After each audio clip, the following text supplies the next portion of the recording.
Сәлеметсіңдер ме оқушылар? Бұл 2-ші сынып математика пәні 49-шы сабақ. Өзіңді тексер.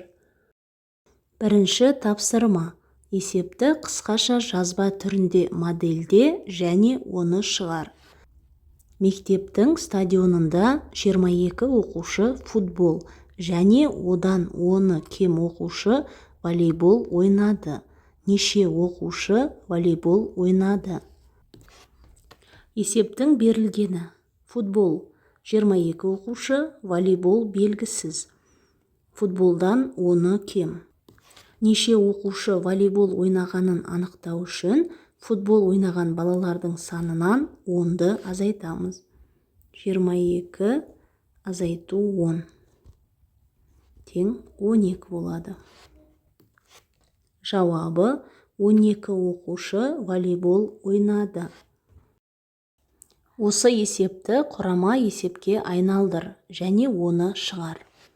Есептің берілгені: футбол ойнады 22 оқушы, волейбол белгісіз, футболдан 10 кем, барлығы неше оқушы ойнады деп сұрақ қойып, оны құрама есепке айналдыруға болады.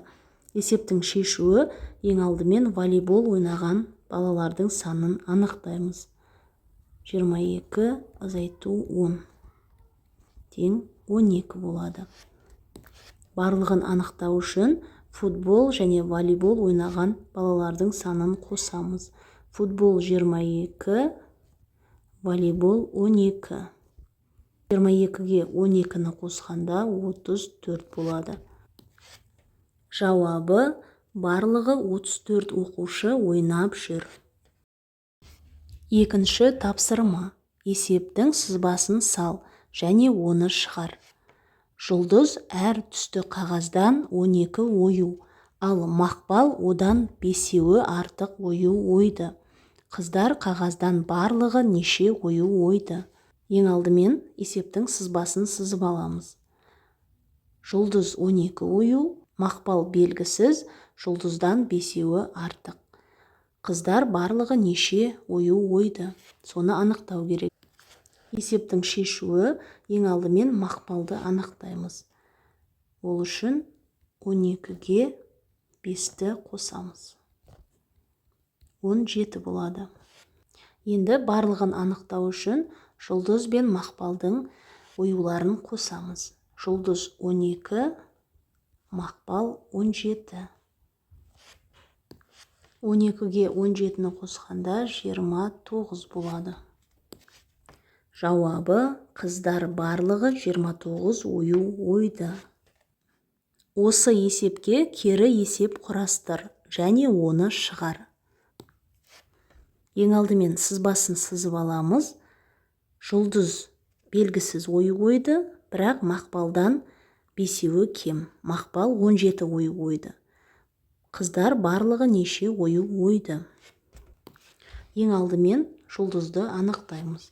Оны анықтау үшін 17-ден 5-ті азайтамыз. 12 болады. Барлығын анықтау үшін Мақпал мен жұлдыздың оюларын қосамыз. Мақпал 17, жұлдыз 12. 29 болады. Жауабы: қыздар барлығы 29 ою ойды. 3-ші тапсырма. Есепті шығар. Музыка үйірмесіне 16 бала қатысады.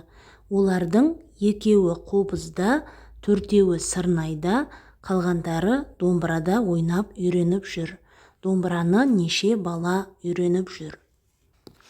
Есептің берілгені: барлығы 16 бала, қобызда 2-еуі, сырнайда 4-еуі, домбырада белгісіз бала ойнап жүр. Есептің шешуі: ең алдымен қобызда және сырнайда ойнайтын балалардың санын қосамыз. Қобызда 2, сырнайда 4 бала. 2-ге 4-ті қосқанда 6 болады. Енді барлық бала санынан 6-ны азайтамыз. 16 азайту 6 тең 10 болады. Жауабы: домбыраны 10 бала үйреніп жүр. Төртінші тапсырма. Есепті шығар. Шахмат үйірмесіне 32 оқушы қатысады. Дайындыққа 10 қыз және 20 ұл келді. Дайындыққа неше бала келген жоқ? Есептің берілгені барлығы 32 оқушы, қыздар 10, ұлдар 20. Келмеген оқушылардың санын анықтау керек.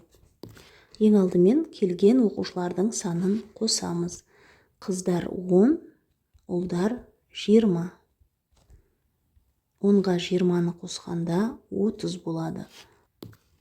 Енді барлық бала санынан келген оқушылардың санын азайтамыз. 32 азайту 30 тең 2 болады.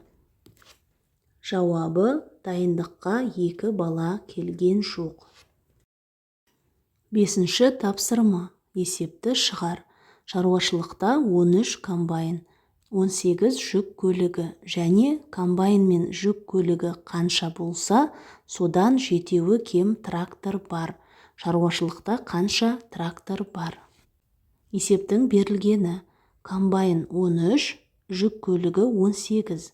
Комбайн мен жүк көлігі қанша болса, содан 7-і кем трактор бар. Шаруашылықта қанша трактор бар, соны анықтау керек. Ең алдымен комбайн мен жүк көлігін анықтаймыз. Комбайн 13, оған 18 жүк көлігін қосамыз. Сонда 31 болады. Енді тракторды анықтау үшін 31-ден 7-ні азайтамыз.